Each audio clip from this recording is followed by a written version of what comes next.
तो first term के paper solve करने की सीरीज में आज आपको जो सबसे पहले पेपर हो गया था सीएमएस स्कूल का, उसको मैं सॉल्व कराने जा रहा हूँ। और आप लोग बहुत ही इंटरेस्ट से पार्टिसिपेट कीजिएगा, जो भी क्वेश्चन आपको आते हैं फटाफट आंसर करते जाइएगा, ठीक है। जिनको खांसी आ रही है वो ना बोले।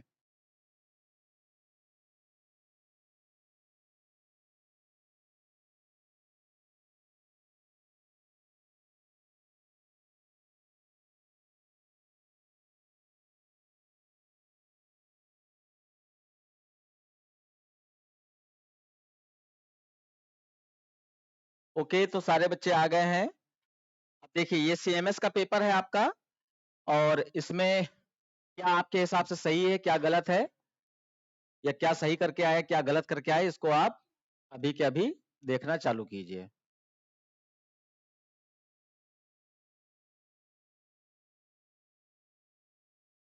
फटाफट बताएंगे। पहला है, a mechanism in Java in which data and method are combined together as one unit is term as. हाँ, ऑनलाइन वाले बच्चे बोलते हैं तो लगता है कि हाँ ज्यादा बच्चे बैठे हैं।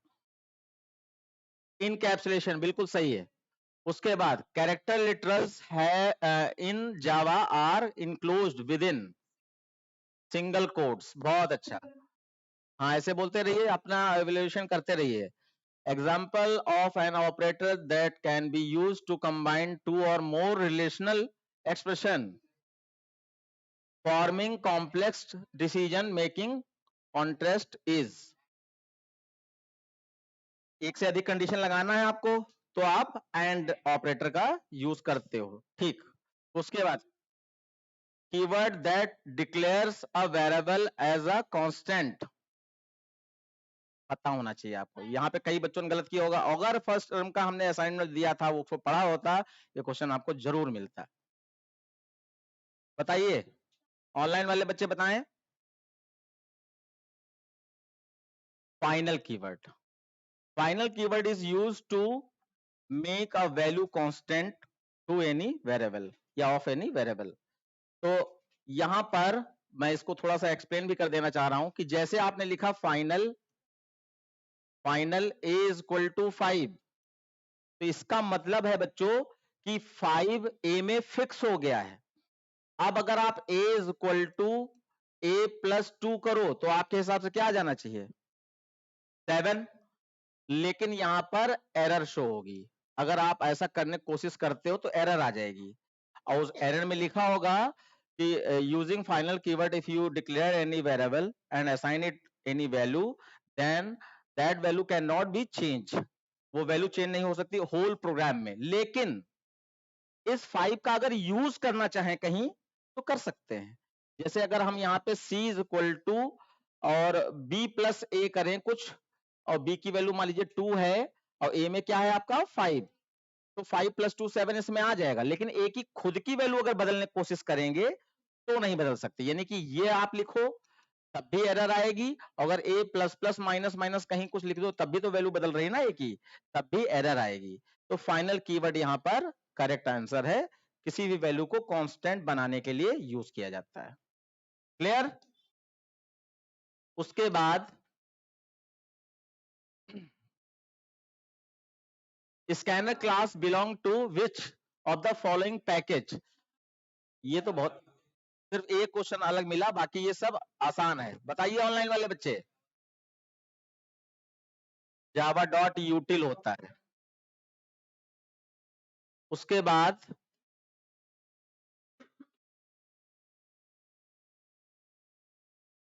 What will be the output of the following expression. Seal में 5.6 दिया है, और पाव फंक्शन में 3 की पावर 2 दिया है, तो ये तो आपको सबको मालूम है 8 आ जाएगा। और यहाँ पे 5.6 का क्या आ जाएगा ऑनलाइन वाले बच्चे बताइए। अच्छा सॉरी, 3 की पावर है, हमें 2 का लगा। तो 3 की पावर 2 करेंगे कितना आ जाएगा 9.0, ठीक।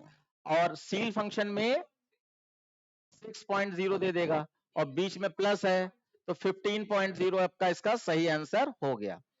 तो उसके बाद ये कंडीशन लगी है टर्नरी ऑपरेटर में, इसमें आपका ए की एक्स की वैल्यू 15 है, वाई की वैल्यू 20 है। तो आप यहाँ पे 15 रख दीजिए और यहाँ पर 20 रख दीजिए, तो कंडीशन क्या हो गई? ट्रू। ट्रू हो गई तो यहाँ पर x माइनस वाई यानी कि 15 माइनस 20 तो -5। ऑप्शन बी सही है। Which of the following is the correct declaration of float type variable a? अब देखो, अगर आप डी कह रहे हो डी, तो जरा देख लेते हैं कि किसमें क्या प्रॉब्लम हो सकती है। जैसे कि ये हमने वैल्यू डिक्लेयर की, इसमें बताओ कोई क्या प्रॉब्लम है? उससे क्या फर्क पड़ता है, वो तो ऑप्शनल होता है। यहाँ पे एफ लगाना ऑप्शनल है किसी वैल्यू के साथ में, लेकिन यहाँ पे दिक्कत क्या है? नो। चलो टाइम बर्बाद नहीं करते हैं, यहाँ समझ लो ये साफ साफ लिखा है, ये फ्लोट वैल्यू स्टोर कर रहा है ना, और बाय डिफॉल्ट पॉइंट वाली वैल्यू को कंप्यूटर क्या मानता है? डबल मानता है। तो ये डबल वैल्यू है कंप्यूटर के हिसाब से, 8 बाइट, और स्टोर हो रहा है ये 4 बाइट में, तो एरर आएगी, इसीलिए ये गलत है। इसको देखिए, ये डबल है तो डी लिखते हैं, और फ्लोट है तो एफ लिखते हैं। अब इसको अगर हम सही बनाना चाहें तो एफ लिख दें, काम चल जाएगा हमारा, बिल्कुल सही सही। वो नहीं, हम पूछ रहे थे कि यहाँ पर क्या गलत है, तो आपने कहा एफ लिख दीजिए, वो तो आपने सुधार बता दिया, लेकिन यहाँ पे गलत क्या था कि ये पॉइंट वाली वैल्यू को कंप्यूटर डबल मानता है और स्टोर किस में कर रहे हैं? फ्लोट में, तो ये गलत है। फिर ये तो स्टेटमेंट ही गलत है, इक्वल साइन पहले होना चाहिए जिसमें वैल्यू स्टोर करनी है, और वैल्यू बाद में होनी चाहिए। यहाँ पे देखें क्या गलत है, तो यहाँ पे यह सिंगल कोट्स लगा दिया, वो तो स्ट्रिंग कैरेक्टर के लिए होता है। ये आपका करेक्ट आंसर ये है। हाँ, वो सेमीकोलन भी गायब है, और ये भी गलत है कि ऐसे नहीं लिखा जाए, और बीच में स्पेस भी दे दिया, ये भी गलत है। स्पेस नहीं होता, जोड़ के लिखा जाता है बिल्कुल। उसके बाद नेक्स्ट क्वेश्चन देखिए, which of the following loop will execute the body of the loop even when condition controlling the loop is initially false? क्योंकि डू वाइल लूप ही अकेला लूप है जो एक बार कंडीशन ट्रू करता ही करता है, या एक बार चलता ही चलता है। तो आपका यहाँ पर आंसर सही है, डू वाइल लूप बिल्कुल सही है। अरे एक बच्चे को और भेजना था लिंक।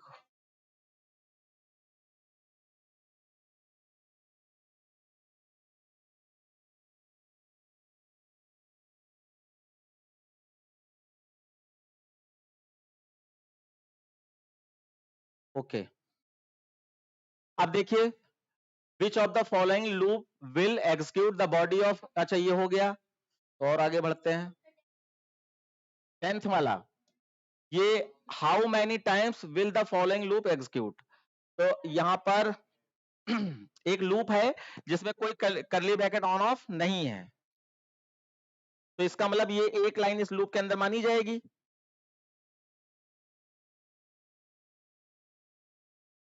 और लाइन भी एक ही है। तो अब आप देखिए कि 5000 is greater than 1 condition true, और डिवाइड बाई 5 कर रहा है। तो डिवाइड बाई 5 अगर करते करते हम लोग कहां तक पहुंच सकते हैं?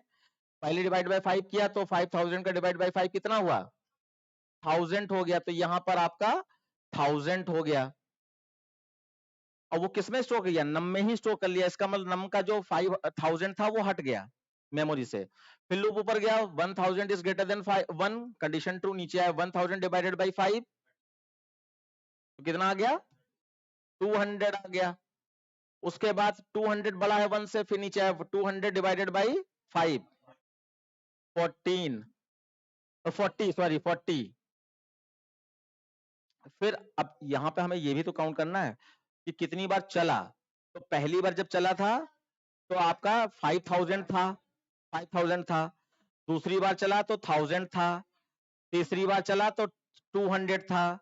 और चौथी बार अब ये 40 हो गया है, अब 40 ऊपर जाएगा, 40 भी चल जाएगा, तो ये चौथी बार चल गया। और 40 डिवाइडेड बाई 5 किया तो 8 आ गया। अब चौथी बार चल चुका है, ठीक है। अब 8 इज ग्रेटर देन 1, तो आपका ये पांचवी बार चल गया। और फिर 8 डिवाइडेड बाई 5 किया तो क्या आ जाएगा? हाँ, तो पॉइंट वाली वैल्यू लेनी नहीं है, 1 आएगा, और फिर 1 is greater than 1, condition false, तो ये 5 टाइम्स चला। फिर तुमने कितनी बार लगाया था? पक्का सही हुआ था? ये तुम्हारा पेपर नहीं है? सीएमएस वाला कोई है नहीं? अच्छा तुम्हारा, तुम बताओ। हाँ, तो ये 5 टाइम्स चल गया है। तो इसको जैसे गलती यहां से ये हो रही कि हमें ये लिख के करना चाहिए हमेशा, मन में नहीं करना है। छोटा सा भी एक ऊपर नीचे हो गया तो एक टाइम कम हो गया या ज्यादा हो गया तो गलत हो जाएगा। हाँ, ले लो। नहीं, इनके बीच में मतलब यहां पर वो तो काउंटर वेरिएबल है, कंप्यूटर पे चेक करना चाहो तो C plus C equal to 0 पर ले लो, यहाँ सी प्लस प्लस कर दो तो 5 टाइम्स वो चलेगा तो आ जाएगा। लेकिन उसके भी केस में कर्ली ब्रैकेट ऑन ऑफ करना पड़ेगा क्योंकि 2 लाइनें हो गई। ओके, ये तो बहुत ज्यादा पूछा जाता है। किसी ऑब्जेक्ट को डिक्लेयर करने के लिए न्यू कीवर्ड की जरूरत होती है, न्यू कीवर्ड। उसके बाद अ सीक्वेंस ऑफ स्टेटमेंट। अच्छा, बाकी मैं थोड़ा सा बता दूं, ये वॉइड जो है किसी फंक्शन को डिक्लेयर करते समय लगता है, ब्रेक, स्विच केस या लूप में लगता है, और क्रिएट होता ही नहीं कुछ। कई बार ऐसे भी वर्ड आ जाते हैं जो होते ही नहीं, बस ऑप्शन में डाल दिए गए हैं, तो उनसे कंफ्यूज ना होना। A sequence of statement enclosed between a pair of curly brackets is called। तो कंपाउंड स्टेटमेंट या ब्लॉक स्टेटमेंट नाम से आपको ये मिलेगा कर्ली ब्रैकेट के अंदर जब भी कुछ लिखा जाता है। तो ऑप्शन बी सही हो गया। Which of the following is an unary operator, is a unary operator. तो प्लस प्लस माइनस माइनस आपका यूनरी ऑपरेटर होता है। और यहाँ पे एक कंफ्यूजन भी क्रिएट किया जा सकता है, सिंगल प्लस अगर कहीं दे देते तो वो भी यूनरी ऑपरेटर में आता है, लेकिन प्रेफरेंस इसको मिलेगा, ये ध्यान रखना। उसके बाद data type of value return math dot random. क्यों?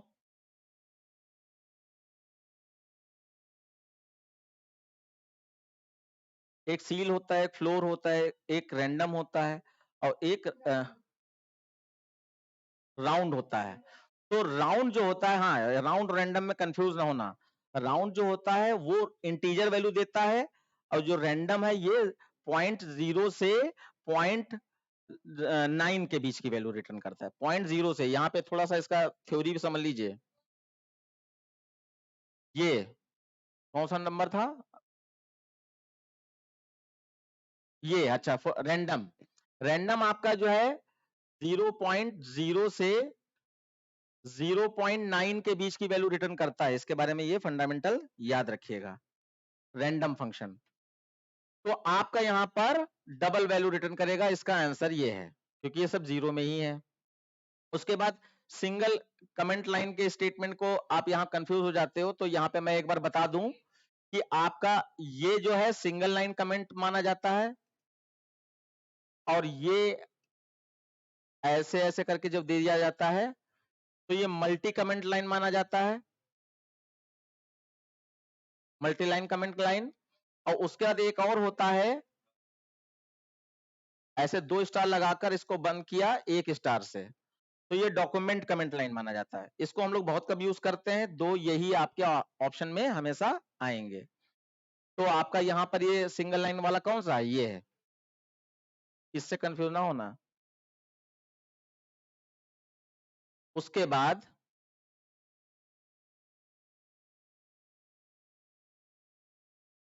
देखिए, which one of the following statement has multi directional flow of control.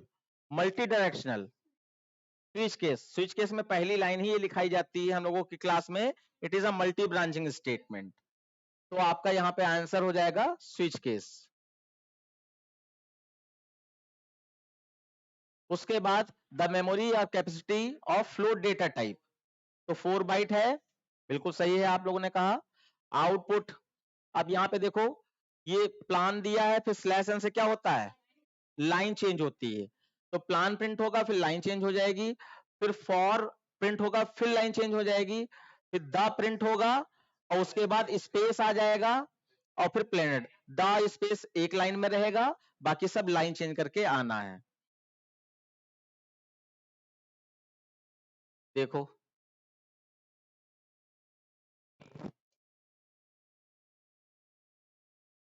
Okay, तो बी वाले में बी बताया आपने।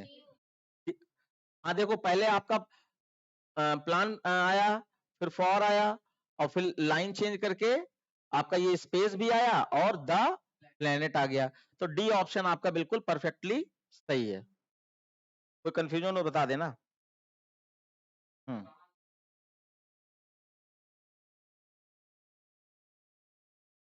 ऐसे कहां पर है, ये डबल है। अच्छा, वो इसका डबल कोट्स ये यहां से ले रहा है रेफरेंस, ये पूरे डबल कोट्स में है ना, ये लिखा जाता है। हमने भी ऐसे ही पढ़ाया कि जब टेबुलर फॉर्म में होता है तो आपका जो है वैसे उसमें एलन लगाते ही नहीं हो, तो एलन से ही काम चल, वो स्लैश एलन से ही काम चल जाता है। फिलहाल ये स्लैश एन डबल कोट्स यहां से ले रहा है। ठीक है, ये हो गया आपका। उसके बाद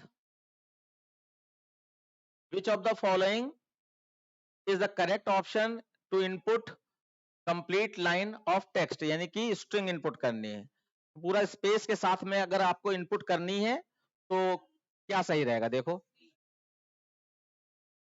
अब यहां पर एक बार थोड़ा नॉलेज भी ले लेते हैं। ये जब लिखते हैं तब क्या क्या इसमें सिंगल वर्ड, एक वर्ड अगर स्टोर करना है तो एससी डॉट नेक्स्ट लिखते हैं। इसमें देखें, ये नेक्स्ट लाइन, इसमें क्या गलती है, इसमें स्मॉल एल लिख दिया गया, कैपिटल एल होता है।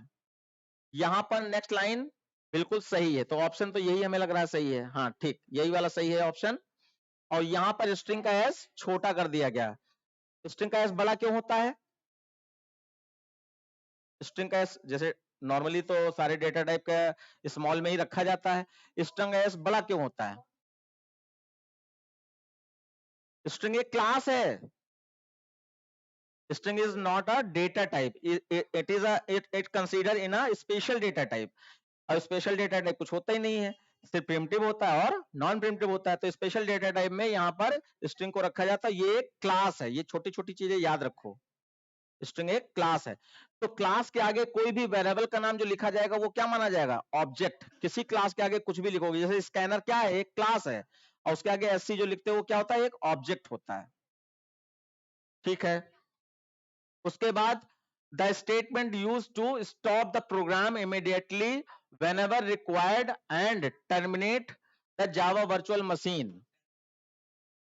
बहुत अच्छा, बहुत अच्छा, सिस्टम डॉट एग्जिट। देखो, आप चाहते हो कि कोई ऐसा कोड अगर आए तो प्रोग्राम वहीं से रुक जाए, उसके नीचे भले 10 लाइनें लिखी हों, बिल्कुल एक लाइन भी ना पढ़ी जाए, तो पूरे प्रोग्राम से बाहर आने के लिए सिस्टम डॉट एग्जिट करते हैं और उसमें 0 लिखा जाता है। और किसी केस से बाहर आने के लिए आप ब्रेक लगा सकते हो, किसी लूप से बाहर आने के लिए आप ब्रेक लगा, लेकिन पूरा प्रोग्राम थोड़ी ना खत्म हो गया, क्योंकि लूप के बाहर या स्विच केस के बाहर कुछ लिखा है तो वो एग्जीक्यूट होगा। और सिस्टम डॉट एग्जिट का मतलब है वहीं से सीधे बाहर, पूरा प्रोग्राम ही खत्म। तो ये हो गया। चलिए, ये छोटे छोटे हो गए क्वेश्चन आपके। अब हम लोग जल्दी से क्वेश्चन नंबर 2 में देख लेते हैं क्या है। मैं समय के हिसाब से कोशिश करूंगा कि आप अपना अपना सॉल्व कीजिए, कॉपी है आपके पास, और मैं भी साथ में ही सॉल्व कर रहा हूं, ठीक है। तो आपका x की वैल्यू यहां पर 9 है, और प्लस प्लस होके और नहीं सॉल्व करना चाहते तो हमारे साथ साथ वर्डिंग में पीछे से बोलते जाइए, जिससे हमें सुनाई पड़े कि अच्छा आपने सही सोचा। अब प्लस यहाँ पे x प्लस लिखा है, तो हमने बताया था आपको कि अगर इक्वल साइन से पहले ऑपरेटर आ जाए तो वैल्यू यहीं से रखना चालू करो, ठीक है ना। तो वैल्यू x की क्या है, 9 है, तो यहाँ 9 रखा, फिर ये वाला प्लस लगाया, और उसके बाद हमने कहा इक्वल साइन के जगह पर गोल वाला ब्रैकेट स्टार्ट कर दो। फिर x की वैल्यू 9 थी, प्लस प्लस x करके कितना हो जाएगा 10, मॉड का साइन, y की वैल्यू 5 है, और प्लस, और x आपका ये प्लस प्लस होके 10 हो ही चुका था, तो यहाँ 10 ही रहेगा, क्योंकि यहाँ पे कोई वैल्यू बदलाव नहीं हो रहा है। अब इन दोनों में आपका ऑपरेटर प्रेसिडेंस के हिसाब से कैलकुलेशन होगी, पहले मॉड निकालो उसके बाद प्लस करो, क्योंकि मॉड बड़ा माना जाता है। तो 10 को 5 से डिवाइड करो, तो 5 2 जा 10, तो 10 में से 10 गया 0, तो यहाँ पे रिमाइंडर 0 आ जाएगा, ये रिमाइंडर का साइन है, 0 प्लस 10, तो आपका ये 10 आ गया, और फिर ब्रैकेट से बाहर आएंगे तो यहाँ पर 9 मिल जाएगा, तो टोटल आपका कितना आ गया 19, 19 आपका आ जाएगा। ठीक, सही आया था, ओके। तो ये 19 आंसर हो गया। उसके बाद फिर देखिए, right the Java expression for the following mathematical expression. तो आपको याद रखना पड़ेगा कि ये वर्टिकल लाइन जो होती है मैथ डॉट एबीएस का सिंबल होता है, मैथ डॉट एबीएस फंक्शन का। तो यहां पे आप लिखोगे res is equal to math dot ABS और ब्रैकेट में मैथ डॉट पावर, अच्छा ये पावर में एन भी है, तो यहाँ पे मैथ डॉट पावर और X plus Y comma X plus Y comma N, बस। और फिर आप एक और ब्रैकेट बंद कर दीजिए। ये आपका कंप्लीट स्टेटमेंट इसका रहेगा। तो ये वर्टिकल लाइन आपका किसके लिए रिस्पॉन्सिबल है? मैथ डॉट एबीएस के लिए। और बाकी एक कंफ्यूजन हो जाता है, वो भी मैं बता दूं, कभी भी ई की पावर आपको मिल जाती है कुछ भी, तो वो आपका मैथ डॉट EXP फंक्शन माना जाएगा और उसके अंदर आप 10 रख दीजिए। ई स्मॉल ई, कैपिटल ई भी नहीं, स्मॉल ई। ये फंडामेंटल आप अपना भैया बढ़ाते रहिए, नॉलेज लिखते जाइए। अगर ई की पावर, बाकी वर्टिकल लाइन आपने देख ही लिया, और कोई भी पावर है वो मैथ डॉट पावर ही रहेगा।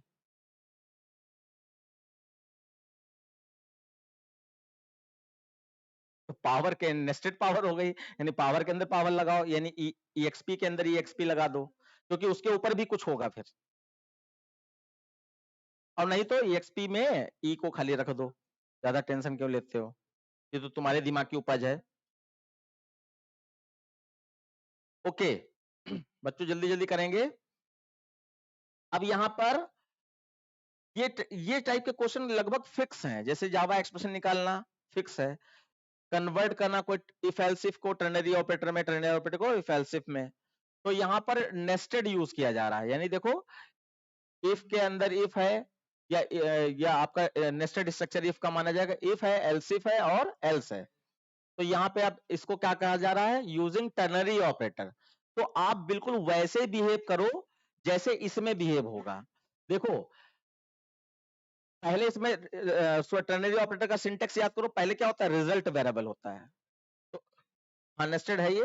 तो पहले रिजल्ट वेरिएबल होता है, आप रिजल्ट वेरिएबल लिख लो m इज इक्वल टू, उसके बाद क्या होता है? कंडीशन होती है, तो आप यहाँ पर p ग्रेटर देन q लिख दो, ठीक। उसके बाद क्या होता है? क्वेश्चन मार्क होता है, तो यहाँ क्वेश्चन मार्क लगा दिया। अब जरा देखो, अगर कंडीशन ट्रू होती है तो p अपनी वैल्यू को m में दे रहा है, तो यहाँ पे अगर कंडीशन ट्रू हो गई तो यहाँ पे क्या लिख देंगे?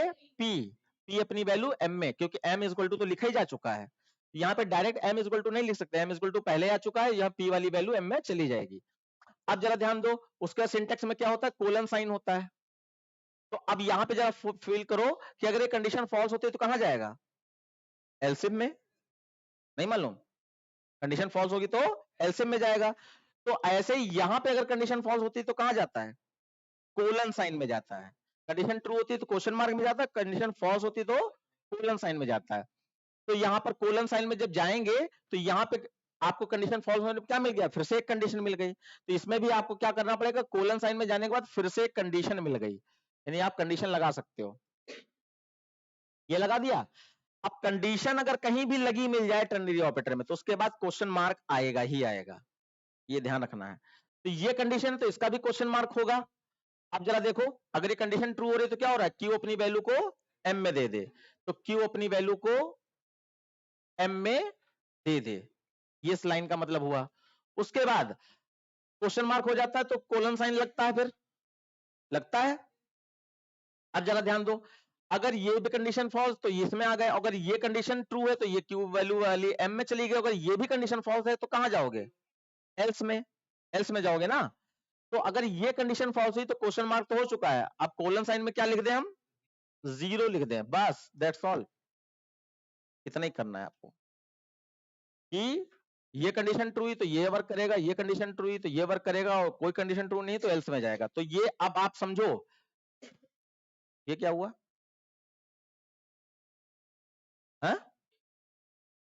एयर प्ले मतलब कोई गेम में खुल गया था क्या हमसे? हाँ कोई जानवर आ जाते हैं तो उसमें हो जाता है ऐसा।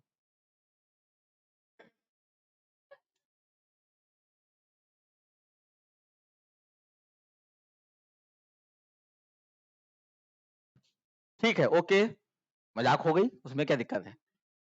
अब हम लोग बात करते हैं, यहां पर वो लिख लिया था ना, अब हमारा जो है next, what will be the output of the following. तो आउटपुट निकालने के लिए आपको चलाना पड़ेगा। कैसे? देखिए, आप रफ वर्क करेंगे, रफ वर्क, कि आप यहां पे लिख दीजिए सम इज इक्वल टू आपका 0 है और x इज इक्वल टू आपका 0 है।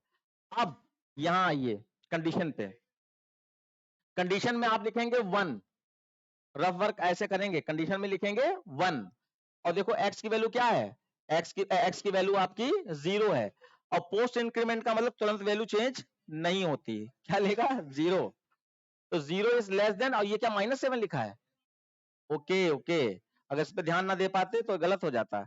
अब 0 -7 से छोटा है, तुमने देख पाया था नहीं देख पाया था, लिखा तो -7 है। हाँ, तो अब 0 -7 से बताओ छोटा है,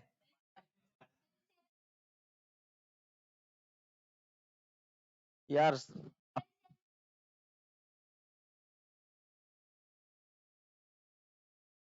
कोई बात नहीं, अब हम दोनों चलाए देते हैं, दोनों चलाए देते हैं। एक्चुअली यहाँ पे सीएमएस के स्टूडेंट बैठे हैं, तो इसका मतलब इनको हमें मानना पड़ेगा, आप लोगों की बात नहीं मानी जाएगी। ये हमारा एसी चल तो रहा है, अच्छा ये फैन नहीं चल रहा है, मत चलाएं, अच्छा तबीयत खराब है। तो बच्चों देखिए, एक मिनट देखेंगे कि 0 इज लेस देन -7, कंडीशन आपकी हो जाएगी फॉल्स, तो फॉल्स हो जाएगी तो आप कहां चले जाओगे, वाइल से बाहर, और वाइल से बाहर जाओगे क्योंकि कर्ली ब्रैकेट ओपन क्लोज नहीं है, तो इसका मतलब सिर्फ सम वाली लाइन लूप के अंदर है, एसओपीएलएन वाली वाली लाइन लूप के अंदर नहीं है, तो बाहर आ गए, सम प्रिंट करा दिया, सम में क्या था 0, तो 0 प्रिंट हो जाएगा, बताओ तुम्हें 0 आया था, नहीं आया था। उसके बाद अब अगर हम इसको 7 मान लेते हैं कि -7 नहीं है 7 है, ठीक है, ये 7 है, उसके हिसाब से चला लो, 0 is less than 7, condition true, तो नीचे आए, पहले आप, अच्छा देखो यहाँ पे ये 7 ही होगा क्योंकि आउटपुट अच्छा आने की कोशिश कर रहा है, यहाँ पे पोस्ट इंक्रीमेंट से कंफ्यूजन क्रिएट होता है ना बच्चों का, नहीं प्रिंट नहीं कराना है, हम सम करा रहे हैं। अब हम, आप कंफ्यूज ना करो, अब तुम्हारी वाली बात हमने पहले वो वाली बात रख ली कि -7 है, अब हम मान रहे हैं कि ये 7 है, उसके हिसाब से क्या चलेगा उसको हम लोग देख रहे हैं। तो यहाँ पे ध्यान क्या देना है, चेक 0 हो रहा है, लेकिन ऐड क्या होगा 1, ऐड 1 होगा क्योंकि आ गया ना, धन्यवाद। अब थोड़ा इधर देखो, अब यहाँ पर x की वैल्यू जब अगले स्टेप पे जाएगी तो वो 1 हो चुकी होगी, तो यहाँ पे सम में आपका 1 हुआ है, 1 हो गया।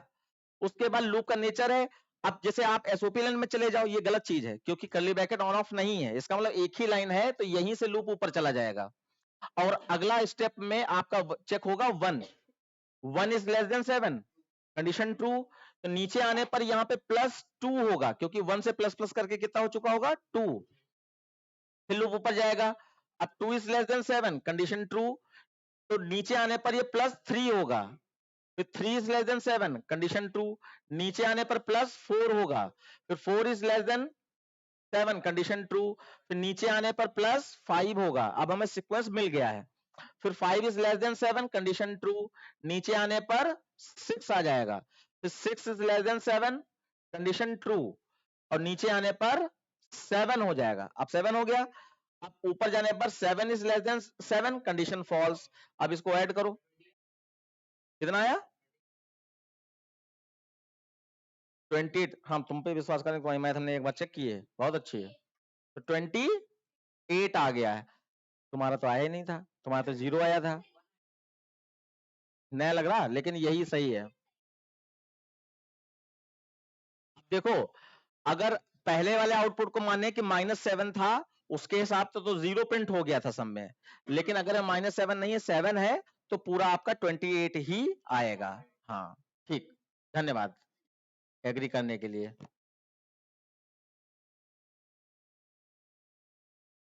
अभी डिस्कस करते हैं, फिर उसके बाद आउटपुट देखिए, आउटपुट में यहाँ पे ऑप्शन नाम के वेरिएबल, ये जो चॉइस वाला वेरिएबल होता है, इसमें हमारा सी है। तो सी का मतलब यहाँ पर इसको देखकर आप एक नई चीज सीखो। वैसे मैंने अभी क्लास में जरूर बताई होगी कि केस सीक्वेंस लिखा हो ये कोई जरूरी नहीं है, केस ऊपर नीचे भी हो सकते हैं, लेकिन वो कंडीशन सीक्वेंस से ही चेक करता है जो भी चॉइस होती है। तो चॉइस में हमारा क्या है, सी है। तो सी का मतलब केस सी पे डायरेक्ट आएगा, ये केस सी पे आएगा। और यहां पर कल्चरल, हाँ ये प्रिंट हो जाएगा, ये प्रिंट हो गया। अब आपका ब्रेक नहीं है तो आपका फॉल्सो कंडीशन मानी जाती है वो। आप नीचे वाले केस यानी टी में, अब नीचे का मतलब नीचे जो लिखा है वो कोई भी केस हो, क्योंकि केस ऊपर नीचे ऊटपटांग अगर लिख दिए गए हैं उससे हमें मतलब नहीं है। फॉल्सो कंडीशन का मतलब नीचे वाले सारे केस ट्रू हो जाएं। तो नीचे आएगा टी वाले में और यहाँ पे टेक्नोलॉजिकल प्रिंट कर देगा। उसके बाद फिर आपका ब्रेक मिल गया है, यानी आउटपुट में आपका कल्चरल। अब आउटपुट लिखते समय आपको ध्यान जरूर देना है कि एलन एलन वाला कोई गड़बड़ तो नहीं है। तो यहां पर एलन लगा है, इसका मतलब लाइन चेंज करके ही टेक्नोलॉजी आएगा, टेक्नोलॉजिकल।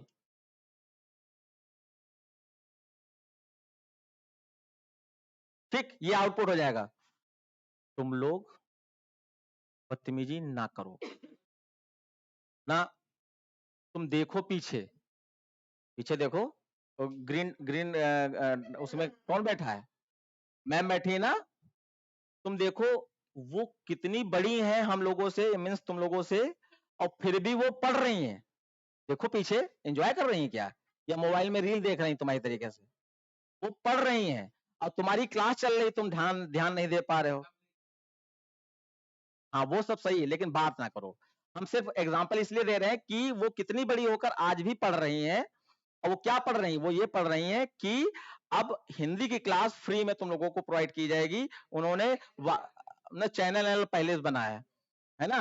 वो चाह रहे हैं कि बच्चों को हिंदी का सोल्यूशन और हिंदी की डिफिकल्टी, वो अलग बात है हमारे खिलाफ थोड़ा जा रहा है, लेकिन फिर भी हमने कहा कि चलो भाई आप बच्चों का फायदा हो रहा है तो उसमें हमें कोई दिक्कत नहीं।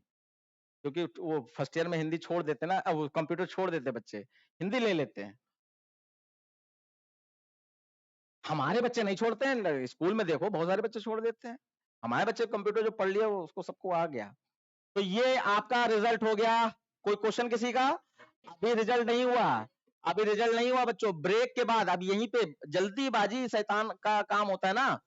तो यहां से जब ब्रेक होके बाहर आओगे स्विच केस से, तो फिर ओपीएन प्रिंट हो रहा है। ओपीएन में क्या है, सी, और एलएन लगा है, इसका मतलब यहाँ पे नीचे सी भी प्रिंट होगा। अगर आपने ध्यान नहीं दिया तो आपका गलत हो जाएगा। पूरा आखिरी तक क्वेश्चन पढ़ना जरूरी है। उसके बाद ये सब थ्योरी व्योरी जो है हम सोचते हैं कि हमने भाई पीडीएफ बना के दी, हमने वीडियोस भी बना दी हैं। इस साल हम कोशिश करेंगे कि जो आपका वो प्रैक्टिस बैच स्टार्ट करते हैं उसमें हम थ्योरी भी एक्सप्लेन करें फिर से, है ना, नए सिरे से। क्योंकि अब भाई अपना ये बोर्ड है आ गया है तो उसके ऊपर एक्सप्लेन करेंगे, थोड़ा अलग फीलिंग आती है। तो ठीक है, देखिए डिफाइन ऑपरेटर प्रेसिडेंस। तो ऑपरेटर प्रेसिडेंस क्या है, इसको कह सकते हैं हाँ तुम लोगों की इंग्लिश अच्छी है। ये क्या है, ऑपरेटर प्रेसिडेंस को आप सिंपल लैंग्वेज में ऐसे कुछ कहने की कोशिश कर सकते हो कि it is a sequence in which each operator work first और रेस्ट। मतलब कौन सा ऑपरेटर पहले एवेल्युएट होगा, कौन सा बाद में एवेल्युएट होगा, इसको डिसाइड करना ही ऑपरेटर प्रेसिडेंस है। कौन सा ऑपरेटर पहले वर्क करेगा, कौन सा बाद में करेगा, इसको डिसाइड करना ही ऑपरेटर प्रेसिडेंस होता है। तो बाकी हमने नोट्स दे रखा है, उसको आप पढ़िए। उसके बाद rewrite the following programme using do while loop. ये सुंदर प्रोग्राम होते हैं फ्री वाले नंबर। इसमें आपको कभी भी कन्वर्ट करने का कुछ बच्चों आता है तो आपको हमेशा ध्यान रखना पड़ेगा कि स्ट्रक्चर आपको पता होना चाहिए। अब जैसे डू व्हाइल का स्ट्रक्चर आपको पता होना चाहिए कि सबसे पहले वेरिएबल डिक्लेयर करके इनिशियलाइज भी हो जाते हैं, उसके बाद डू लगता है, उसके बाद वर्किंग होती है, उसके बाद फिर कर्ली ब्रैकेट बंद करने के बाद व्हाइल लगता है, फिर सेमीकोलन भी होता है। इस बात का खास तौर पे ध्यान रखना है। तो देखो सबसे पहले वेरिएबल डिक्लेयर करो, कौन कौन से हैं, कैर सी इज इक्वल टू, अच्छा इसमें वैल्यू तुरंत डाल देनी, सी इज इक्वल टू ए, ये वैल्यू हो गई। और उसके बाद यहां पर सेमी कॉलन है, फिर कंडीशन है, फिर ये आगे की प्रोसेस, इससे छोड़ दो। ये इनिशियलाइजेशन तो इतना ही होता है, और तो कोई इनिशियलाइजेशन नहीं है ना, तो इसका मतलब वो बाद की बातें हैं। फिर आप यहाँ पे डू लिख दो, डू लिख दिया। अब जरा वर्किंग पे ध्यान दो कि अगर ये कंडीशन ट्रू हुई तो सबसे पहले ये वाला मिलेगा ना, स्टेटमेंट, तो इसका मतलब इसको पहले हो जाना चाहिए। तो हम यहाँ पे लिखेंगे डू के अंदर SOPLN में लिख दे रहा हूं, और यहां पर INT में C लिख दीजिए। अभी हम चेक करवा दे रहे हैं आपको। उसके बाद फिर अब ये नीचे से ऊपर जाएगा, नीचे से ऊपर जाएगा, तो यहां पर इसको ये वाली लाइन मिल जाएगी, यानी कि C इज इक्वल टू कैर, और ब्रैकेट में C+1, बस ये मिल गया। और उसके बाद ये बंद हो जाए, और फिर आपका डू, सॉरी वाइल। अभी इसमें कुछ मैं करेक्शन भी कर सकता हूं, जो मैं देख पा रहा हूं उसके हिसाब से, less than equal to F, और फिर ये सेमीकोलन लगता है बच्चों। और उसके बाद आप जरा देखिए, गौर कीजिए, हमारा अगर आउटपुट डिफरेंट आ रहा है तो इसका मतलब स्ट्रक्चर अभी गड़बड़ है। तो यहां आप देखो, सी में ए स्टोर हुआ है और ए एफ से छोटा है, कंडीशन ट्रू है, तो सीधे क्या प्रिंट हो जा रहा है, सी का ASCII कोड। सी में क्या कैरेक्टर ए है ना, ए का, स्मॉल ए का ASCII कोड क्या होता है, 97, 97, यस।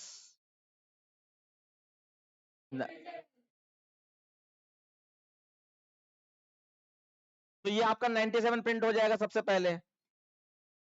उसके बाद यहां से ये ऊपर जा रहा है, और यहां पर 97, यानी कि आपका ये सी में ए है ना, तो कैरेक्टर के साथ कोई भी अर्थमेटिकल कैलकुलेशन होती है तो कैरेक्टर अपने आप को ASCII कोड में बदल देता है।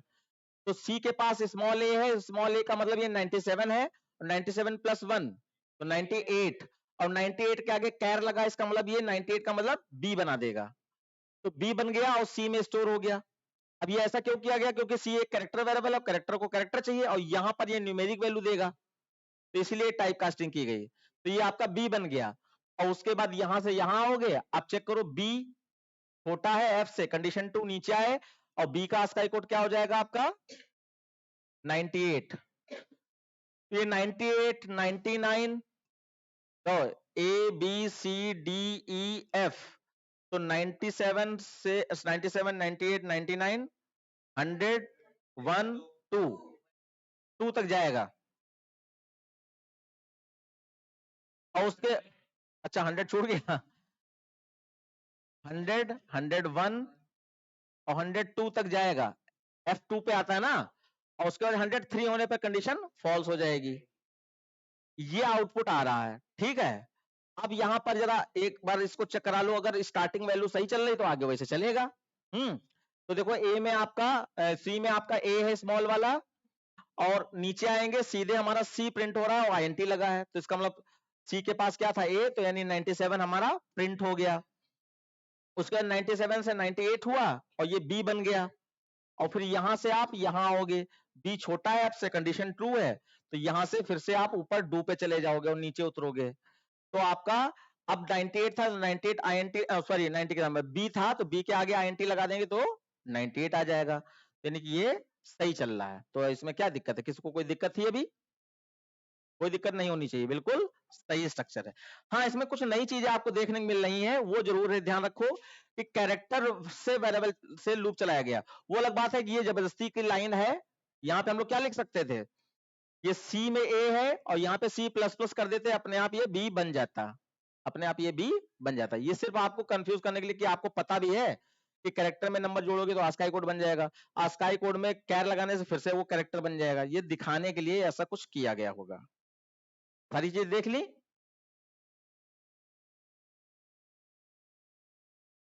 उसके बाद ये difference between primitive data type और रेफरेंस डेटा टाइप, तो इसमें जो है, जो नोट्स में दिया है उसके हिसाब से देख लेना, वरना जो है एक पॉइंट आप याद रखो कि जो रेफरेंस डेटा टाइप होते हैं, it makes with the help of primitive data type. Primitive data type जो होते हैं, प्रिमिटिव डेटा टाइप वो इंडिपेंडेंट डेटा टाइप होते हैं, और रेफरेंस डेटा टाइप डिपेंड हाँ डिपेंडेंट होते हैं, नॉन प्रिमिटिव या रेफरेंस डेटा टाइप डिपेंडेंट होते हैं। और दूसरा पॉइंट यही कि ये with the help of primitive data type बनाए जाते हैं। ये अपना लिख दीजिएगा। उसके बाद आउटपुट जल्दी से डिस्कस कर लीजिए, बताइए। ये -56.53 है और ये प्लस में वैल्यू है। उसके बाद सील फंक्शन से प्लस प्लस ए किया गया, तो प्लस प्लस ए का मतलब है ए में आपका माइनस वाली वैल्यू थी बच्चों, और प्लस प्लस का मतलब 1 का इंक्रीमेंट होता है। तो माइनस वाली वैल्यू में 1 का इंक्रीमेंट करोगे तो क्या आएगा, -55.53। ठीक है, और सील फंक्शन उसको 55 को क्या बना देगा, माइनस में। नो, गलत, फिर से ध्यान दो। सील फंक्शन माइनस वाली वैल्यू में सिर्फ पॉइंट के बाद वाली वैल्यू हटा देता है, और पॉइंट से पहले जो इंटीजर पार्ट है उसमें कोई चेंज नहीं, नो चेंज, सिर्फ माइनस वाली वैल्यू में ऐसा करता है। तो यहां पर एक बार फिर से देख लेंगे, -56.53 था और प्लस प्लस करेंगे तो प्लस प्लस से -55.53 हो जाएगा, और 55.53 जो माइनस में है उसमें सील फंक्शन जब लग जाएगा तो सिर्फ 55 माइनस का रह जाएगा, 0.53 छूट जाएगा। अब वो किसको मिल गया, एबीएस को। यहाँ पे क्या आया, मैं फिर से एक बार लिख रहा हूं, -55 आया है, और बाकी सील फंक्शन ने पॉइंट वाली वैल्यू में 0 छोड़ा, बाकी सब हटा दिया, और ये एबीएस को मिल गया। तो एक्स के पास क्या गया, एक्स के पास एबीएस फंक्शन माइनस वाली वैल्यू को प्लस में कन्वर्ट कर देता है, तो ये सिर्फ 55 बचा। पॉइंट, हाँ 0.0 तो लगा ही दो भाई। उसके बाद राउंड फंक्शन क्या करता है, इंटीजर वैल्यू रिटर्न करता है, याद करना, round function integer value return करता है, और वर्क वैसे करेगा जो सील फ्लोर टाइप करते हैं वैसे। मैंने पूरी वीडियो बनाई है, आप यूट्यूब पे पढ़ी देख सकते हैं उसको। यहां पर ए है, तो ए में आपका 55.0 है, नहीं ए में तो वही है, ए में तो यही वैल्यू है माइनस वाली, और फिर माइनस माइनस बी, तो ये आपका माइनस माइनस होके कितना हो जाएगा, 40.74 आ जाएगा। और यहां पर आपका ये माइनस में ये वाली वैल्यू है, जरा चेक करो, मैक्स में ये वाली वैल्यू बड़ी मानी जाएगी, है ना। और ये किसको मिल गई, राउंड को। राउंड जो है पॉइंट के बाद में अगर 0.6 से 0.9 के बीच में है तो सील जैसा वर्क करेगा, तो सील जैसा वर्क करेगा मतलब पॉइंट से पहले वाली वैल्यू बढ़ा दो, तो ये कितना आ जाएगा आपका 41।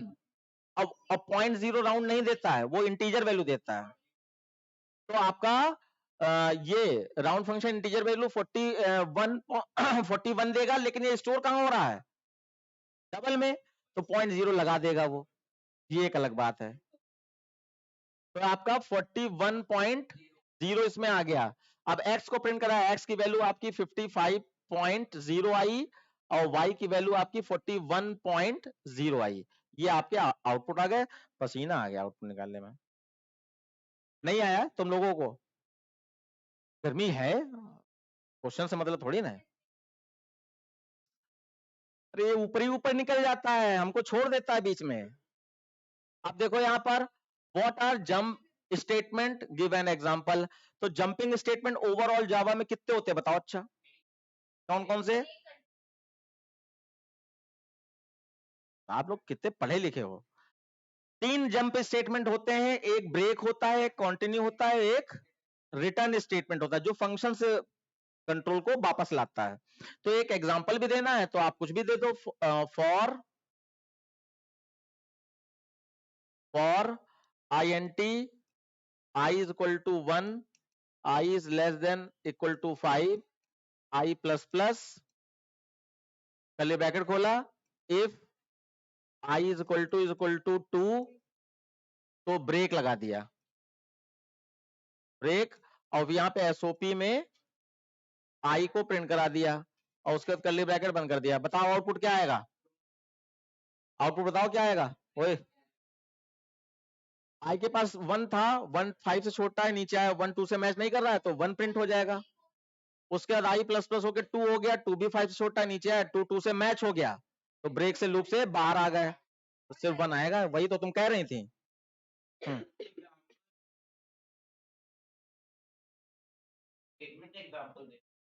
तो जंप स्टेटमेंट ब्रेक का एग्जांपल दिए दे रहे हैं। और इसे एग्जाम्पल में खाली ब्रेक लिख दोगे क्या? अरे 2 नंबर का है, दे दो यार, तुम्हारे पास से क्या जा रहा है?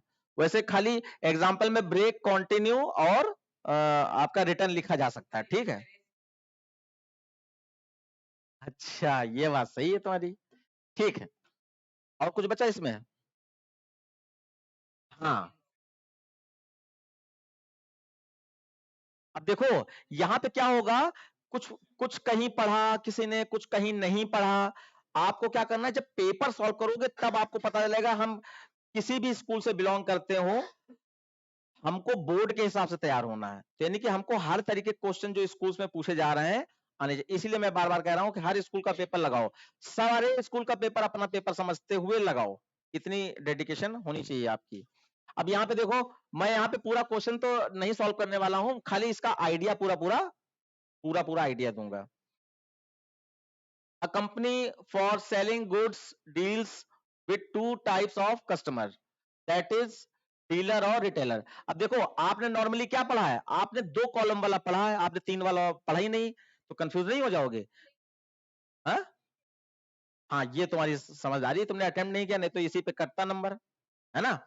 तो यहाँ पे दो दो टाइप के कस्टमर है, एक डीलर होता है, एक रिटेलर। डीलर और रिटेलर।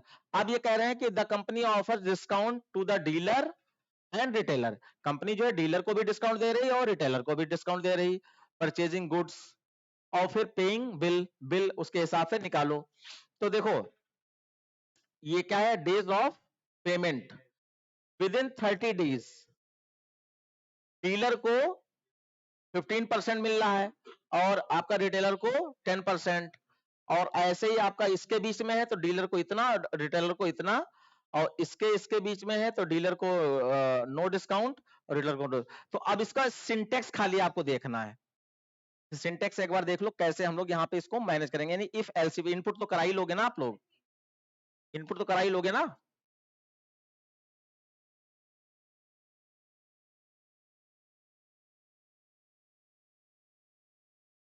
बच्चों जल्दी देखो, कहाँ गया?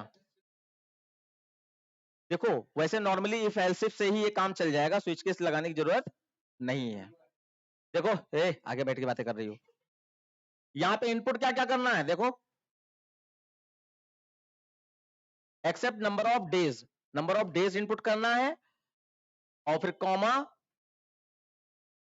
अच्छा पेड, टाइप ऑफ कस्टमर यानी डी और आर भी इनपुट करना है, और अमाउंट, परचेज अमाउंट भी आपको इनपुट करना है। उसके बाद आपको डिस्काउंट कैलकुलेट करना है। एक बार थोड़ा सा याद रखना, नंबर ऑफ डेज इनपुट करना है, उसके बाद टाइप ऑफ कस्टमर, तो ये डी और आर यानी D for dealer, R for retailer, और उसके बाद अमाउंट परचेस। अब आपकी बारी है, मैं यहाँ पर इसको हटा रहा हूँ और मैं लिखना चालू कर रहा हूँ, खाली आइडिया आपको चाहिए। तो यहाँ पर एसओपीएलएन में, एसओपीएलएन में एंटर, पहला क्या था, नंबर ऑफ डेज,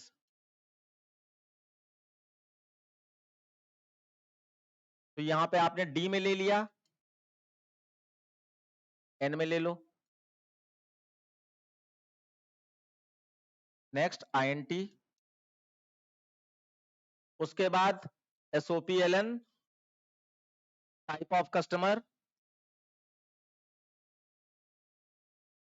ये सब अंडरस्टूड है,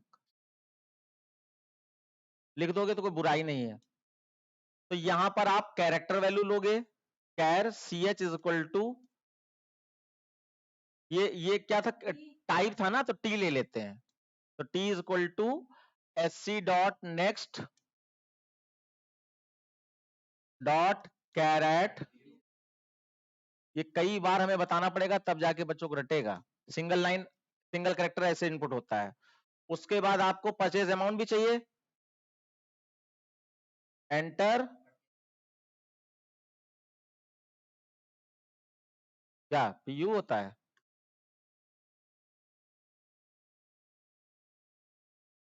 अमाउंट हो गया, ये डबल में ले लो,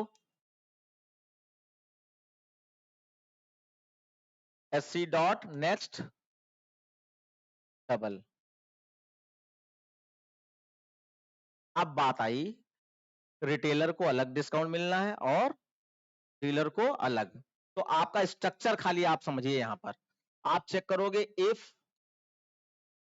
जो टाइप है यानी T is equal to dealer यानी कि डी। हाँ, और लगा दो ज्यादा अच्छा है, क्योंकि कैपिटल स्मॉल दोनों हो सकते हैं। तो टी इज इक्वल टू हाँ वो दे रखा है, लेकिन फिर भी अपने प्रिकॉशंस के लिए लगा दो। ये लगा दिया। अब इसके अंदर बच्चों समझो, 3 कंडीशन थी, तो इफ एल्स एल्स में हो जाएगा। तो आप इसके अंदर इफ जो अमाउंट वाली कंडीशन थी, अभी मुझे याद नहीं है, और उसके हिसाब से ये डिस्काउंट, फिर एल्सिफ, फिर आपका जो भी अमाउंट वाली कंडीशन थी, जो भी कंडीशन थी, और उसके हिसाब से ये डिस्काउंट, और फिर लास्ट में एल्स। बच्चों स्ट्रक्चर समझो,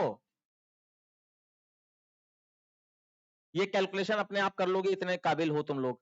उसके बाद अब देखो, ये आपकी इफ बंद हुई, और यहां पर आप एल्सिफ लगाओगे, एल्स इफ, और जो आपका टी था इज इक्वल टू आर, और T is equal to R. अब इसके अंदर आने पर फिर से आपका बच्चों यही पूरा स्ट्रक्चर रिपीट होगा, if working, else if working, और फिर आपका लास्ट में एल्स। अब मेरे पास थोड़ी सी जगह कमी पड़ रही है, तो भावनाओं को समझो। इसको बंद कर दिया, उसके बाद लास्ट में एल्स लगा देना, एल्स। एल्स में क्या लिखोगे बताओ? हाँ, इधर लगा देते हैं, तुम लोग आइडिया देते रहो। इसके बाद लास्ट में एल्स लिख दो। और रॉन्ग क्या होगा, ये हम लोग पहले टाइप कैटेगरी चेक कर रहे हैं, तो यहाँ पे रॉन्ग टाइप ऐसे करके मैसेज दे दीजिए, SOPLN wrong type.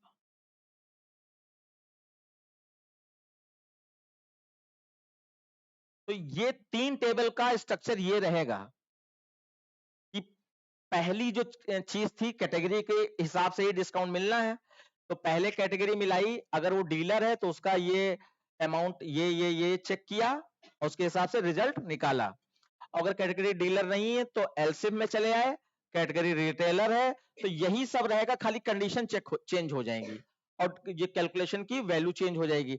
Variable same ले सकते हो, ये ना करना बच्चों कि डिस्काउंट के लिए डी लिया है तो वही डी यहां भी यूज होगा, वही डी यहां भी यूज होगा, ये ध्यान रखना है। और लास्ट में आकर फिर यहां पर प्रिंटिंग भी होगी, जो 3 चीजें 4 चीजें हैं वो अपना प्रिंट करो, ये भी रहेगा। स्ट्रक्चर भूलना नहीं, है अच्छी चीज है। 3 कॉलम वाला अगर कभी आता है तो इस तरीके से करोगे।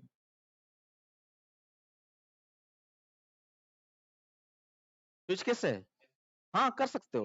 केस 1 में इफ एल्सिफ एल्सिफ, और केस 2 जो रिटेलर वाला था उसमें केस वो डी था, और दूसरा केस आर ले लेते और करेक्टर चॉइस इनपुट कर लेते, स्विच केस से बिल्कुल हो जाता। इफ एल्सिफ नया था इसलिए मैंने बता दिया, स्विच केस का नहीं, इसमें मेनू टेबल बनाने की जरूरत नहीं है, स्विच केस कभी भी यूज कर सकते हो। उसके बाद जल्दी से देख लो क्या क्या है, एक बार नजर पड़ जाए।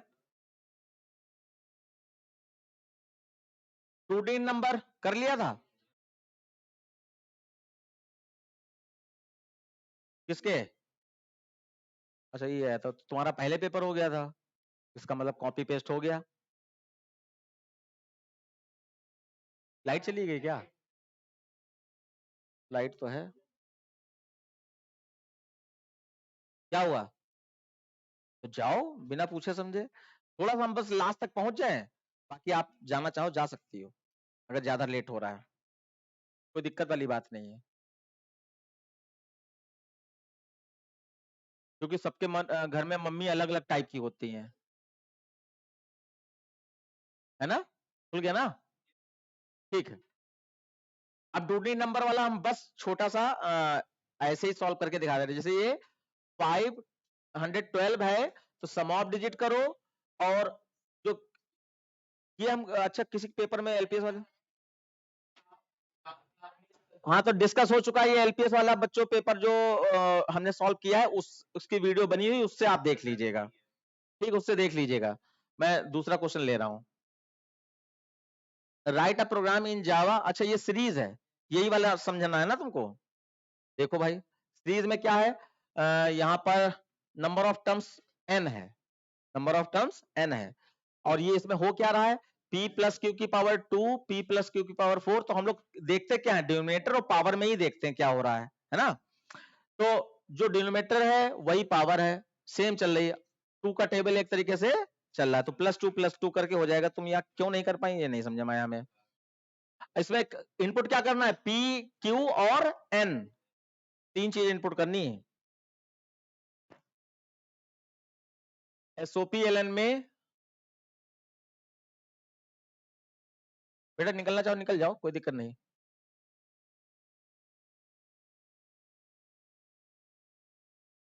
SOPLN में enter the value of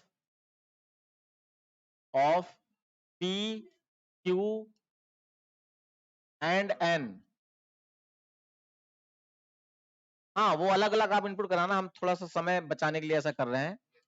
INT P is equal to SC dot next line, next INT, और INT Q is equal to SC dot next INT, और INT N is equal to SC dot next INT। अब जो है एक variable double type का सम होना चाहिए हमारे पास, तो वो भी आपका यहीं पर रहेगा, double sum is equal to 0 या 0.0। डी ऑप्शनल है, फ्लोट में एफ लगाना जरूरी है लेकिन डबल में डी लगाना जरूरी नहीं, क्योंकि बाय डिफॉल्ट तो डबल ही होता है। अब आप लूप चला दीजिए, for INT I is equal to 1, I is less than equal to n, I plus plus curly bracket खोला, और सम वाली लाइन लिख दीजिए, sum is equal to sum plus, ये फिक्स है। उसके बाद हमारा क्या था, math dot pow, math dot pow, और किसकी पावर करनी है, P प्लस Q की पावर करनी है, कितनी, पहले टर्म की पावर 2 थी, तो हम लोग यहां पर एक वेरिएबल ले लेंगे नया, आपका C इज इक्वल टू 2 ले लेंगे, और यहां पावर में C रख दिया, और फिर डिवाइड में क्या टर्म था, सिर्फ 2 था, सिर्फ 2 था, तो डिवाइड में सिर्फ 2 है, यानी C रख दीजिए। उसके बाद C को दो बढ़ा दीजिए, C is equal to C plus 2, और लूप बंद कर दीजिए, SOPLN sum of series, sum of series. अच्छा माइनस प्लस हो रहा था क्या, हो रहा था ना, टर्म के हिसाब से माइनस प्लस हो रहा था, तो बस इसमें इतना और बढ़ाना पड़ेगा आपको। पहला टर्म तो प्लस में ही था, तो यानी पहला माइनस में था, ठीक है कोई दिक्कत नहीं। तो यानी कि पहले टर्म को हम 1 मानते हैं, दूसरे टर्म को हम 2 मानते हैं, तो पहला टर्म माइनस में था, यानी कि ऑड वाले टर्म माइनस में, यानी 1 3 5 ये माइनस में है, और 2 4 आपका प्लस में है। तो यहाँ पे इफ कंडीशन लगा दो, इफ ऑड वाले टर्म, तो यानी I mod 2 is equal to 0, 0 में हमें प्लस करना है, और एल्स ऑड में हमें माइनस करना है। तो sum is equal to sum minus math dot pow और P plus Q comma C divided by C।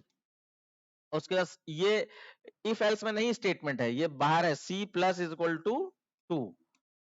उसके बाद यहां बंद करके सम ऑफ सीरीज प्रिंट करा दो, S ये रहेगा। तो आपका देखो पहला टर्म कैसा होगा, पहला टर्म आपका 1 होगा, तो 1 2 से डिवाइड नहीं होगा, तो आप एल्स में चले जाओगे, क्या करोगे, माइनस करोगे जाकर, और फिर जब I प्लस प्लस हो गया 2 हो जाएगा, तो 2 में आप 2 से डिवाइड कर दोगे, तो ये प्लस में हो जाएगा। और बाकी पहला वाला टर्म क्या था, P प्लस क्यू की पावर 2 थी, तो और डिवाइडेड बाई 2 था, तो देखो अब वैल्यू आपने ले ही रखी होगी P क्यू की, मान लीजिए P की 2 है, इसकी 3 है, तो यहाँ पे 2 + 3 की पावर 2, तो 2 + 3 कितना हो जाएगा 5, 5 की पावर 2, यानी कि 25 अपॉन, और पावर में यहाँ पे डिनोमिनेटर में 2 है, तो कितना आ जाएगा 12.5।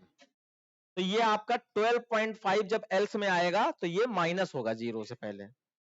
इस हिसाब से ये आपकी कैलकुलेट होगी सीरीज। अभी मैं आगे चलाऊंगा नहीं, आप लोगों को आइडिया मैंने दे दिया, बाकी आपको जरूरत हो तो आप बताना, मैं क्लास में पूरा एक्सप्लेन कर दूंगा। फिर देखो नेक्स्ट क्वेश्चन, ये तो बहुत इजी है, हम लोगों को बिल्कुल पढ़ा हुआ है ना। बस मैं कोड जल्दी से लिख दे रहा हूं कि जो वीडियो देखें बच्चे वो जान जाए कि इसका आउटपुट लिखा कैसे जाएगा। मैं जल्दी से यहाँ, हाँ बिल्कुल, for I is equal to, वो फिल इन द ब्लैंक्स वाला हम करना चाहें तो कर सकते हैं। देखो यहाँ पे क्या है 1 3 5 7 और यहाँ पे 1 1 है, तो जे वाला लूप हम लोग पहले बनाते हैं, है ना। और आई वाले लूप से देखो कोई हेल्प मिल रही, 1 3 5 7 9, आई से हेल्प नहीं मिल रही। तो आई वाला लूप हमेशा आप 1 से 5 तक चला दीजिए जब आई से हेल्प नहीं मिल रही है। अभी हम लोग डिस्कस करेंगे, देखो हाँ, यहाँ पे एसओपी में आप पहले हैश प्रिंट करा दो और उसके बाद फॉर लूप लगाओ, जे इज इक्वल टू, अब जरा देखो 1 3 5 7 9 आई से मिलेगा नहीं, तो हम लोग यहाँ पर आई एन टी आई जे और कोई m इज इक्वल टू 1 ले लीजिए और यहाँ पे m रख दीजिए। और फिर अब देखो ये डिसेंडिंग ऑर्डर में चल रहा है, यानी कि j is greater than equal to, और एंडिंग वैल्यू क्या है 1 1 1 1 तो 1, और देखो बीच में डिफरेंस कितना है 2 का, तो यानी कि m minus is equal to 2, और उसके बाद आप यहां पर j को प्रिंट करा दीजिए, एसओपी j, m तो j में जा ही चुका है, अच्छा सॉरी j लिखा जाएगा, j minus is equal to 2, और इसको बंद कर दिया, लाइन चेंज कर दी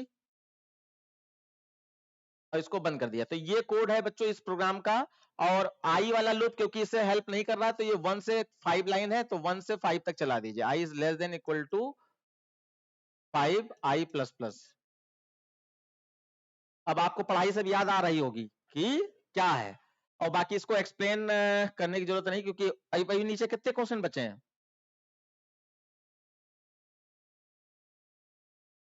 अगले नंबर वाला तुम थे, बड़े दुष्ट हो अपना क्वेश्चन नहीं पूछते, दूसरी क्लास का क्वेश्चन पूछ देते हो, मतलब दूसरे पेपर का। क्यों टाइम क्यों लगेगा, हम लोग तो पढ़ चुके हैं। अच्छा तो वो तुम बहुत अच्छे हो फिर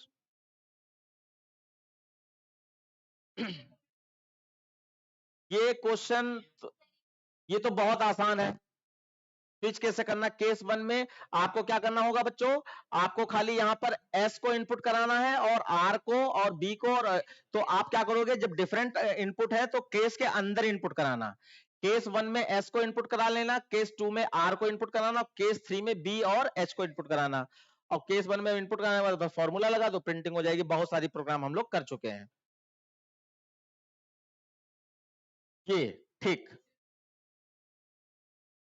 वैसे ये मैं एक्सप्लेन कर चुका हूं, लेकिन फिर भी आप लोगों के लिए मैं यहाँ पर फिर से बता दे रहा हूं।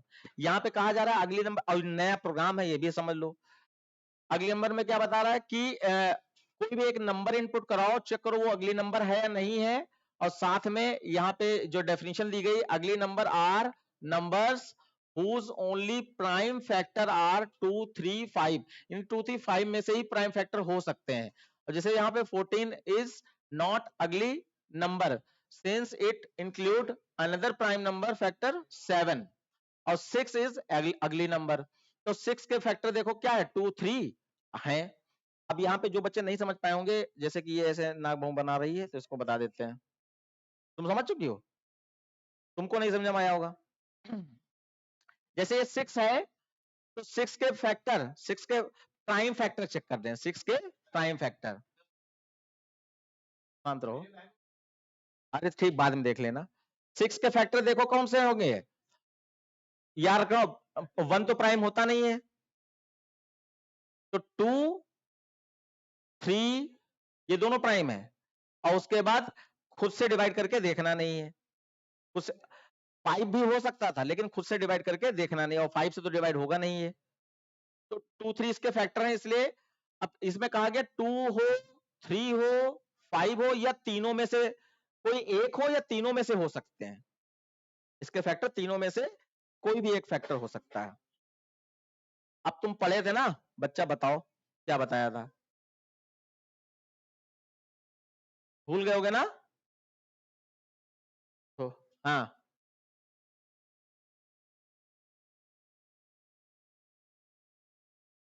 इसका लॉजिक मैंने बिल्कुल अलग तरीके से बताया था।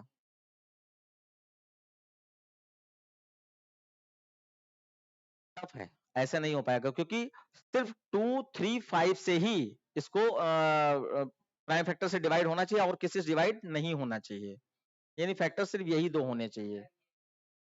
लाओ दिखाओ, ले आओ इधर। मैं यहाँ पे लिख दे रहा हूं, आप लोग जरा देखिए बच्चों।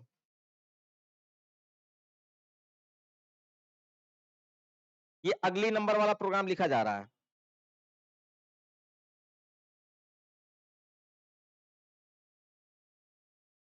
आप लोग नोट भी कर लीजिएगा इसको। सबसे पहले मैंने एक वेरिएबल डिक्लेयर कर दिया इंट, ये यार बड़ा गलत चीज है।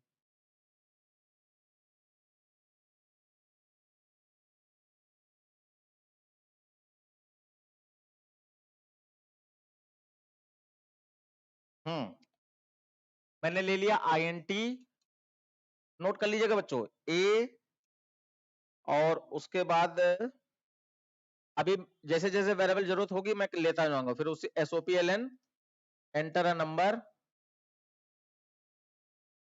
नंबर, उसमें a is equal to SC dot next INT में स्टोर कर लिया। उसके बाद आप यहां पर इस नंबर का चाहे तो एक कॉपी बना लीजिए, क्योंकि कॉपी बनानी पड़ेगी, नंबर भी प्रिंट कराना है ना, तो कॉपी नाम का एक वेरिएबल ले लिया, और यहां पे लिख दिया कॉपी इज इक्वल टू ए, तो इसकी ए की एक कॉपी बना ली। उसके बाद वाइल लूप लगाया, while A not equal to 1, जब तक ए 1 के बराबर ना हो जाए तब तक लूप चलता रहे। कर्ली ब्रैकेट खोला, इफ जो ए है वो मॉड बाई 2, क्योंकि हमें 2 फैक्टर प्राइम में चाहिए, तो mod by 2 is equal to अगर 0 हो तो यहां पर A divide is equal to 2 हो जाए। फिर इसका else if A mod 3 is equal to 0 अगर है, तो A divide is equal to 3 हो जाए। उसके बाद अब इसका फिर से आप चाहें तो एलसिफ ही लगा लीजिए, क्योंकि सबसे चेक करना है। Else if A mod 5 is equal to अगर 0 हो तो A divide is equal to 5 हो जाए। इतना हो गया। उसके बाद लास्ट में एल्स लगा दीजिए, एल्स SOP, यहां पे हम लोग एक फ्लैग वैल्यू का भी यूज कर लेते हैं। f इज इक्वल टू 0 का मतलब है, नहीं 1 का मतलब अगली नंबर है, और 0 का मतलब है अगली नंबर नहीं है, तो यहाँ पे f इज इक्वल टू 1, हाँ 0 कर देंगे। अगर ये एल्स में आ गया तो अगली नंबर नहीं है, इसका मतलब ये है, मैं अभी समझा भी दूंगा आपको। और उसके बाद आप चाहें तो ब्रेक लगाएं, नहीं तो ब्रेक लगाने की जरूरत नहीं है, ये मैंने लूप बंद कर दिया। उसके बाद चेक करें, इफ जो आपका फ्लैग वैल्यू है f, इज इक्वल टू अगर हमने 1 ले रखा है, 1 है तो SOPLN अगली नंबर,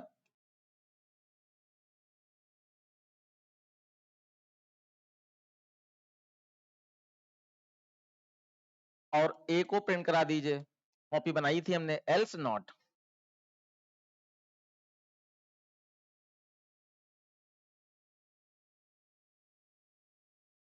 अब मैं एक बार इसको चला के आपको दिखा दे रहा हूं कि इसमें हो क्या रहा है। आपका कौन सा नंबर अगली माना गया था? 6। हाँ 6 माना गया था। दोनों को देख लेते हैं, आखिरी क्वेश्चन है, दोनों को देख लेते हैं। तो देखो हमने यहां पर इनपुट में 6 ले लिया, 6 हमारा अगली नंबर है।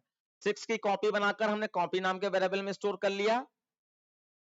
अच्छा हाँ, यहाँ पे ए को नहीं प्रिंट कराएंगे, यहाँ पे कॉपी को प्रिंट कराएंगे, COPY, क्योंकि नंबर प्रिंट कराना है।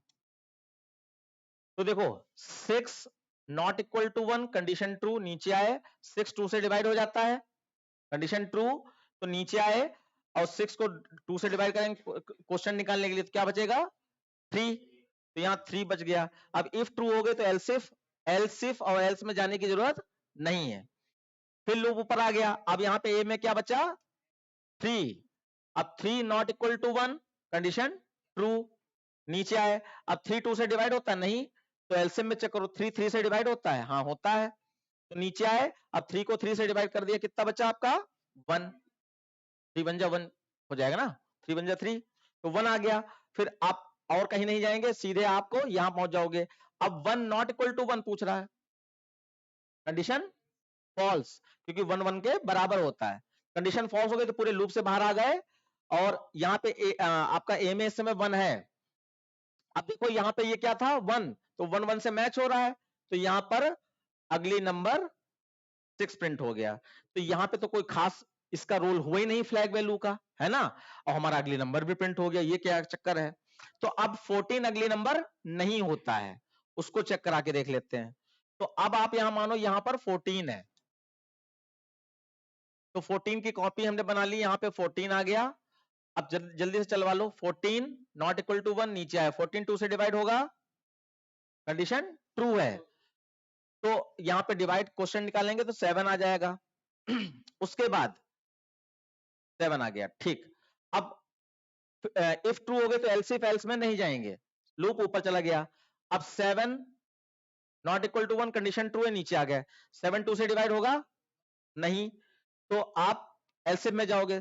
7 3 से डिवाइड होगा नहीं, तो आप एलसीएम में जाओगे। 7 5 से डिवाइड होगा नहीं, तो आप एल्स में चले जाओगे, और एल्स में फ्लैग वैल्यू 0 हो गई। फ्लैग वैल्यू 0 का मतलब वो अगली नंबर नहीं है, तो एल्स में अगर आ गए तो वो अगली नंबर नहीं है, और अगर एल्स में नहीं आए ऊपर चलता रहा तो वो अगली नंबर है, तो एफ की वैल्यू 0 हो गई। उसके बाद अब हमने यहाँ पे ब्रेक नहीं लगाया, देखते हैं अभी चलता है नहीं चलता है, लूप फिर से ऊपर चला जाएगा। तो अब यहाँ पर आपका ए के पास अभी भी 7 है, यानी कि ब्रेक लगाना पड़ेगा, ब्रेक लगाना पड़ेगा, ठीक है। तो यहाँ पर आप बच्चों क्या करिए, यहाँ पर ब्रेक भी लगा दीजिएगा, और ब्रेक से क्या होगा, लूप से बाहर आ गए। अब एफ की वैल्यू कितनी हो, हाँ ये कर्ली ब्रैकेट खुलेगा और बंद भी होगा। अब एफ की वैल्यू कितनी हो गई है आपकी 0, तो 0 1 से मैच करेगा नहीं करेगा, तो आप एल्स में आओगे, नॉट अ अगली नंबर हो जाएगा। यहाँ पे चाहे तो एक काम और कर सकते हैं कि अगर वो अगली नंबर होगा तो ये चलाने पर आपका ए की वैल्यू 1 बचेगी, 1, अगर ये अगली नंबर होगा तो उसकी वैल्यू सिर्फ 1 बचेगी। तो आप चाहें तो यहाँ पे एंड करके a इज इक्वल टू 1 भी कर सकते हो, वैसे बिल्कुल जरूरत नहीं है, बस हम अपनी तरफ से बता रहे हैं। तो आप चाहें इज इक्वल टू 1 भी कर सकते हैं। तो 14 के केस में आपका देखो क्या हुआ, आप एल्स में आ गए और फ्लैग वैल्यू 0 हो गई, ब्रेक से लूप से बाहर, और एल्स में नहीं आना चाहिए, ये ऊपर ही ऊपर चलता रहना चाहिए, उसके बाद लूप फॉल्स होना चाहिए, ये है इसका। इसका कोई दूसरा तरीका भी हम लोग निकाल लेंगे जो इसकी डेफिनेशन में दिखाई पड़ रहा है थोड़ा सा, तो वो इजी होगा, अभी के लिए आपका ये है। ना ना ना ना, 2 3 5 में से ही होना चाहिए, यानी कि टू, खाली 2 ही हो सकता है, खाली 3 ही हो सकता है, खाली 5 ही हो सकता है, या तीनों हो सकते हैं।